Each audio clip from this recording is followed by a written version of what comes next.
Hello everyone, welcome you all. GDP के जो data हैं रिसेंटली रिलीज किए गए हैं। आपने न्यूज में देखा होगा कि आपकी जीडीपी कंटिन्यूअसली श्रिंक हो रही है। बट मुझे ये भी पता है कि एज इंजीनियर हमें बहुत ज़्यादा फर्क पड़ता नहीं है जीडीपी के डाटा से। बट हमें एक चीज़ ध्यान रखनी चाहिए कि हम आइसोलेटेड सिस्टम नहीं हैं, हम ओपन सिस्टम हैं। अगर चीज़ें यहाँ पे आती हैं जाती हैं तो हमें किसी न किसी तरीके से इम्पैक्ट करेंगी।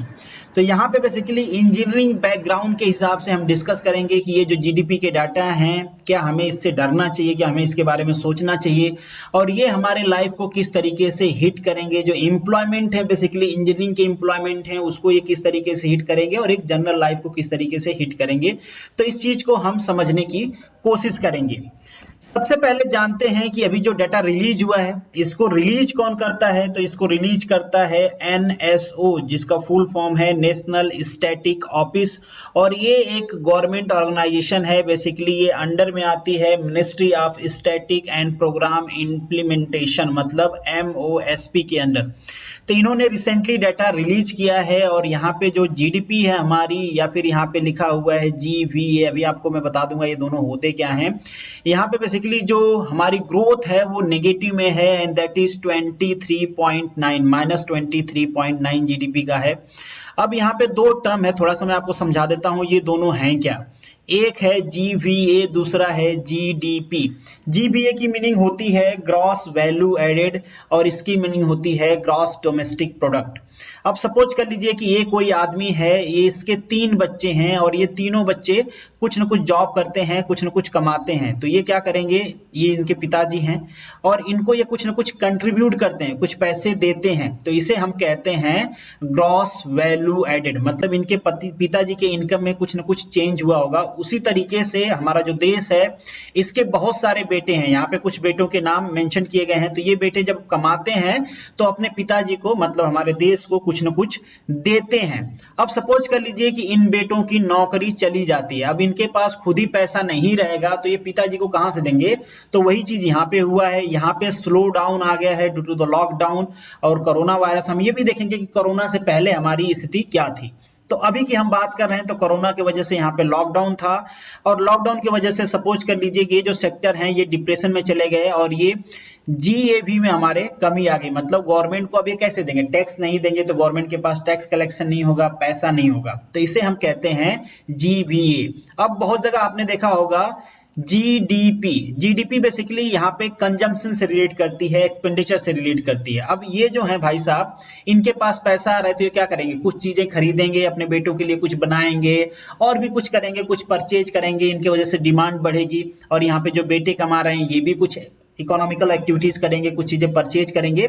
तो ये बेसिकली जब ये जो एक्टिविटी होती है कंजम्पशन से रिलेटेड, उसे हम जीडीपी कहते हैं। और कंज्यूम कौन करेगा, जिसके पास पैसे होंगे वही कुछ खर्च करके कंज्यूम करेगा।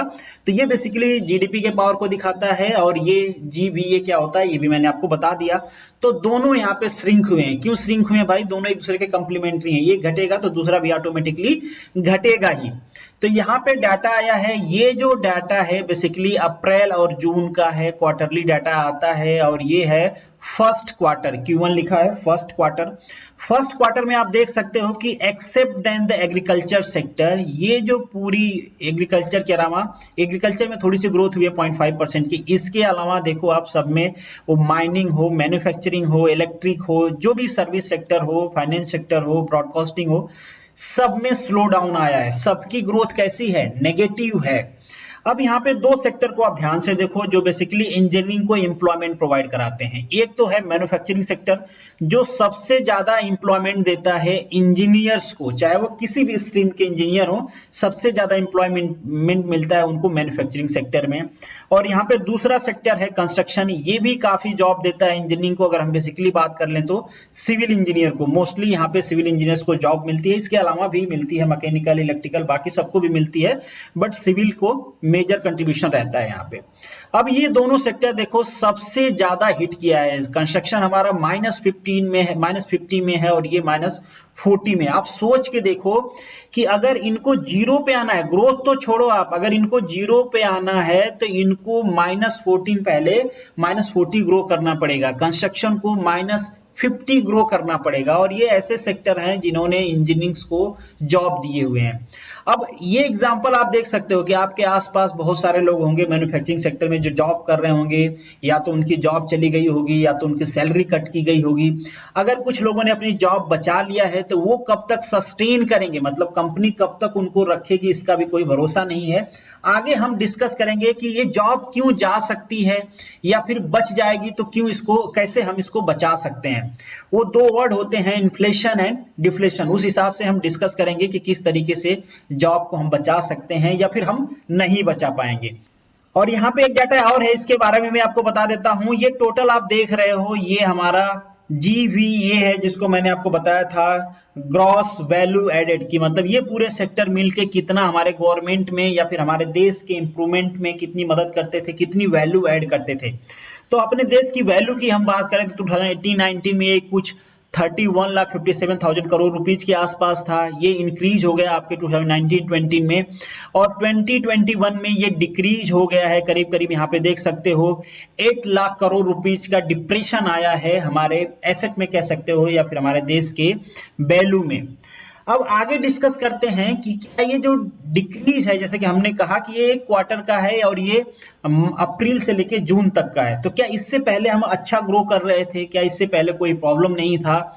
तो यहाँ पे प्रॉब्लम की बात यही है कि इससे पहले से हमारी इकोनॉमी डिप्रेशन में जा रही थी। यहाँ पे आप देख सकते हो, यहाँ पे क्वार्टर मेंशन कर रहा है और ईयर मेंशन कर रहा है, इसको आप ध्यान से देख लेना। अगर आप फर्स्ट क्वार्टर में देखोगे यहाँ पे, तो जो हमारा 2018 का फर्स्ट क्वार्टर है, इसमें हम बढ़ना चालू करते हैं और हम इंक्रीज करते हैं कंटिन्यूअसली 18 में, जैसे कि आपने देखा भी वहां पे 19 तक हम इंक्रीज करते हैं, और 19 के फर्स्ट क्वार्टर से हम डिप्रेशन में जाना स्टार्ट करते हैं और कंटिन्यूअसली हमारी इकोनॉमी क्या हो रही है, गिर रही है। तो ये एक बहुत बड़ी प्रॉब्लम है, बहुत बड़ा थ्रेट है कि हम किस तरीके से अपनी इकोनॉमी को इंप्रूव करें। कहीं ना कहीं हमारे गवर्नमेंट के पॉलिसीज में कुछ ना कुछ प्रॉब्लम है जिसकी वजह से ये इकोनॉमी श्रिंक कर रही है।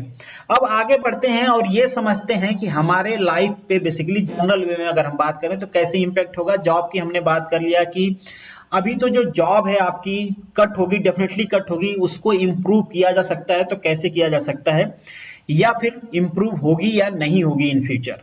तो यहाँ पे दो वर्ड है, पहले इसको डिस्कस कर लेते हैं फिर उसको डिस्कस करेंगे हम। एक है इन्फ्लेशन और दूसरा है डिफ्लेशन। तो अभी क्या आएगा, इन्फ्लेशन आएगा कि डिफ्लेशन आएगा? तो अभी आएगा डिफ्लेशन। क्यों आएगा? यहाँ पे टी रखा हुआ है, टी का प्राइस है। आप यहाँ पे कार बना लो तो आपको एज ए इंजीनियर थोड़ा सा समझ में आएगा ज्यादा। ये आपकी कार है, ठीक है, आप कोई कार की कंपनी है, इसमें जॉब करते हो एज इंजीनियर। अब ये कार है, अब कार बनाती है कंपनी, बेचती है, उस वहां से आपको सैलरी आती है। अब जो कार खरीदने वाला है, सपोज करिए ये आदमी कार खरीदने वाला है, इसकी नौकरी चली गई, इसका कार खरीदने का प्लान था, बट अभी के लिए ये कार खरीदना बंद कर देगा या प्लान को पोस्टपोन कर देगा कि मुझे कार नहीं खरीदना है। अब यहाँ पे आपके पास ऑप्शन दो है, कंपनी के पास दो ऑप्शन है। आइदर तो इस आदमी को लुभाने के लिए वो ये कहे कि देखिए मैं अपने कार में डिस्काउंट दे रही हूं, आप इतने से खरीद सकते हो, इतना पैसा आपको डिस्काउंट रहेगा। या तो दूसरी चीज ये कहें कि हम अपनी कार नहीं बेचेंगे, या तो प्राइस घटाएं या तो कार नहीं बेचेंगे। तो यहाँ पे बेसिकली होता क्या है, कारपोरेट सेक्टर को चलते तो रहना है, आपको सैलरी देनी है, बाकी सारे एक्सपेंडिचर है, गवर्नमेंट को टैक्स देना है। तो कॉर्पोरेट सेक्टर कभी ये नहीं कह सकता कि हम बेचेंगे नहीं, स्टॉक को रखेंगे। तो वो बेचते हैं, प्राइस घटाते हैं। यहाँ पे जैसे ही प्राइस कट करेंगे तो इसे हम कहते हैं डिफ्लेशन, की जो हमारी कमोडिटी का ओरिजिनल प्राइस था वो घट गया। ये तो एक कार का एग्जांपल है, ऐसे बहुत सारे एग्जांपल ले सकते हो, जूता, चप्पल, कपड़ा, टमाटर, प्याज, कोई भी ऐसी चीज हो जिसका प्राइस डिक्रीज हो गया ड्यू टू द डिफ्लेशन, क्योंकि लोगों के पास पैसा नहीं है, लोग खरीद नहीं रहे हैं। तो अभी यही सिचुएशन है, लोगों के पास पैसा नहीं है, लोग एक्सपेंड कम करेंगे। अभी आप ही देख लो, आपने रिसेंटली 2-3 महीने में कितना जूता चप्पल खरीदा होगा। अगर ये कोविड-19 नहीं रहता तो डेफिनेटली आप कुछ ना कुछ खरीदते, कुछ परचेज करते, तो वहां से कई लोगों को रोजगार चलता। अभी आपका खुद का प्रॉब्लम है तो आप क्यों खरीदोगे। दूसरी बात, इन्फ्लेशन भी यहाँ पे बता देता हूं, कभी कभी इन्फ्लेशन भी आता है। इन्फ्लेशन कब आता है, सपोज करिए आप चाय का एग्जांपल लेते हैं, ये चाय है या कोई भी ऐसी कमोडिटी है। अब क्या होता है इन्फ्लेशन, मान लीजिए हमारे पास खूब पैसे हैं, कहीं से आ गए, गवर्नमेंट ने हमको कुछ पैसा दे दिया, हमारी जॉब लग गई, हमारे पास खूब पैसे और 2-3 लोग हैं यहाँ पे, ठीक है, दोनों तीनों लोग, सब लोग जॉब कर रहे हैं, सबके पास पैसे हैं। ये सारे लोग आ गए चाय पीने, ठीक है, और यहाँ पे अब एक ही कप चाय, सपोज कर लीजिए क्यों सपोज करना है आपको? सपोज इसलिए करना है कि देखिए आपके पास कागज के पैसे आ गए, इसका मतलब ये नहीं है कि चाय का प्रोडक्शन भी बढ़ गया भाई, अचानक से चाय खूब पैदा होने लगी, चाय खूब बनने लगी, क्योंकि ये रॉ मटेरियल है, ये कमोडिटी है। ये आपके कागज के पैसे बढ़ने से ये कमोडिटी नहीं बन जाएगी, कमोडिटी नहीं बढ़ जाएगी, किसी चीज का प्रोडक्शन नहीं बढ़ जाएगा, तो ये तो वही रहने वाली है। तो यहाँ पे सपोज कर लीजिए एक कप कॉफी है, अब तीनों लोग आ गए, तीनों लोगों के पास पैसे हैं। ये आदमी कहेगा मैं कॉफी 10 रुपए में पीऊंगा, बट इसको भी पीना है क्योंकि इसके पास भी पैसा है। ये कहेगा कि मैं रिच 20 दूंगा, मुझे पिलाओ। ये वाला कहेगा भैया मैं रिच 50 दूंगा, मुझे पिलाओ। तो यहाँ पे ये कॉमोडिटी का प्राइस जो ओरिजिनल था वही रहना चाहिए था, बट लोगों के पास पैसा ज्यादा आ गया है, वो खर्च ज्यादा कर सकते हैं, इसलिए इसकी कॉमोडिटी का प्राइस बढ़ गया। तो इसे हम कहते हैं इन्फ्लेशन, और इसको गवर्नमेंट और आरबीआई मिलकर किसी न किसी तरीके से कंट्रोल करते रहते हैं। तो किसी भी इकोनॉमी के लिए इन्फ्लेशन भी खराब है, डिफ्लेशन भी खराब है, ये दोनों चीजें इंपैक्ट करती हैं जनरल लाइफ को। तो अभी जो हमारी जनरल लाइफ है, चाहे हम इंजीनियर हो ना हो, हमारे घर के लोगों की जो लाइफ है, ये चेंज होने वाली है, क्योंकि डिफ्लेशन आएगा, लोगों के पास पैसा नहीं है, लोग खर्च नहीं करेंगे, तो आप कोई ना कोई बिजनेस और साइकिल, ये पूरी एक साइकिल होती है, तो किसी न किसी तरीके से ये आपको इंपैक्ट करेगी। अब देखिए, जैसे कि हम पहले डिस्कस कर रहे थे कि इसको बचाया कैसे जा सकता है, तो इसको बस एक ही तरीका होता बचाने का, इससे पहले भी मैंने डिस्कस किया था और बहुत सारे जगह होता है कि गवर्नमेंट क्या करे, अपना एक्सपेंडिचर बढ़ा दे। ठीक है, गवर्नमेंट क्या करे, अपना एक्सपेंडिचर बढ़ा दे। एक्सपेंडिचर का मतलब ये होता है कि गवर्नमेंट पैसा खर्च करना स्टार्ट कर दे, ताकि ये जो लोग इस प्रोडक्ट को खरीद नहीं रहे थे, इनके पास पैसा है कहीं से, और ये लोग इस प्रोडक्ट को खरीदें, ताकि बाकी लोगों की जॉब भी बचे, और ये जो कार मैन्युफैक्चरर है या कोई भी मैन्युफैक्चरर है, वो कंपनी भी चले। तो गवर्नमेंट पैसा खर्चा करेगी। अब गवर्नमेंट को पैसा खर्चा करने के लिए पैसा तो चाहिए। अब गवर्नमेंट के पास पैसा कहां से आता है? वो भी आता है इस कार कंपनी से, या फिर कोई ये टी कंपनी से, या फिर कपड़े की कंपनी से। ये लोग पैसा देते हैं, तभी तो गवर्नमेंट खर्च करेगी ना, इन्हीं से तो टैक्स कलेक्शन होता है। अब ये लोग तो डिप्रेशन में, ये लोग गवर्नमेंट को पैसा दे ही नहीं रहे, क्योंकि प्रॉफिट नहीं हो रहा है, या दे रहे हैं तो पहले से कम दे रहे हैं। तो ये गवर्नमेंट के पास भी कंस्ट्रेंट होता है कि वो कितना पैसा खर्चा कर पाएगी, बट स्टिल आपने सुना होगा कि गवर्नमेंट पैसा रिजर्व करके रखती है, आरबीआई पैसा रिजर्व करके रखती है। वो इसी टाइम के लिए रखा जाता है कि जब कभी डिफ्लेशन आएगा तो गवर्नमेंट किसी न किसी तरीके से वो पैसा खर्च करेगी। और यहाँ पे गवर्नमेंट से उम्मीद किया जा रहा था कि गवर्नमेंट किसी न किसी तरीके से, चाहे लोगों को वो जॉब प्रोवाइड कराए, चाहे जिन लोगों को जॉब जा रही इन कंपनीज को, आपने सुना होगा कि गवर्नमेंट ने कुछ पैकेज अनाउंस किया है। तो ये जो कंपनीज है, चाहे किसी भी तरीके की कंपनी है, लोगों को गवर्नमेंट जॉब दे। दूसरी चीज कि ये जो कंपनी है जो घाटे में जा रहे हैं, गवर्नमेंट इनका टैक्स माफ करे, गवर्नमेंट इनको रिबेट दे, गवर्नमेंट इनको पैसा दे, एक्स्ट्रा चीजें पे करे कि आप अपनी कंपनी चलाओ। तो ये सारी चीजें गवर्नमेंट कर सकती है। अगर गवर्नमेंट ये नहीं करती है तो आपकी जॉब भी जाएगी, बाकी लोगों की जॉब भी जाएगी, जिन लोगों ने बचा लिया है लॉकडाउन में, जिनकी जॉब नहीं गई है उनकी भी जाएगी। अब ये टोटली गवर्नमेंट के ऊपर डिपेंड करता है कि गवर्नमेंट कितना पैसा एक्सपेंड करती है, क्योंकि बाकी लोगों के पास पैसा नहीं है एक्सपेंड करने के लिए। आरबीआई कितना इसमें चीजें लाता है, पॉलिसी लाता है। तो ये सारी चीजें हैं। उम्मीद करता हूं आपको समझ में आया होगा कि किस तरीके से इकोनॉमी आपको हिट करेगी, चाहे आप इकोनॉमी के बारे में जानना चाहते हो चाहे नहीं जानना चाहते हो, बट ये फैक्ट है। तो ये वीडियो का एंड है, बट एंड करने से पहले एक मेरी रिक्वेस्ट भी आपसे कि ट्विटर पे एक कंपेन चल रही है जिसमें एसएससी, सीजीएल, रेलवे, एनटीपीसी से रिलेटेड कंपेन चला रहे हैं स्टूडेंट। तो आपने वो फॉर्म भरे हैं चाहे नहीं भरे हैं, प्लीज उस कंपेन का हिस्सा बनिए। गवर्नमेंट से डिमांड करिए कि आप हमें एम्प्लॉयमेंट प्रोवाइड कराओ। और गवर्नमेंट के इस झांसे में तो कभी नहीं जाना है कि गवर्नमेंट के पास पैसा नहीं है खर्च करने के लिए। गवर्नमेंट के पास बहुत पैसा है, इसी टाइम के लिए वो पैसा रिजर्व करके रखा गया होता है कि जब इकोनॉमी स्लो डाउन आएगा, जब लोगों को जरूरत होगी तो गवर्नमेंट देगी।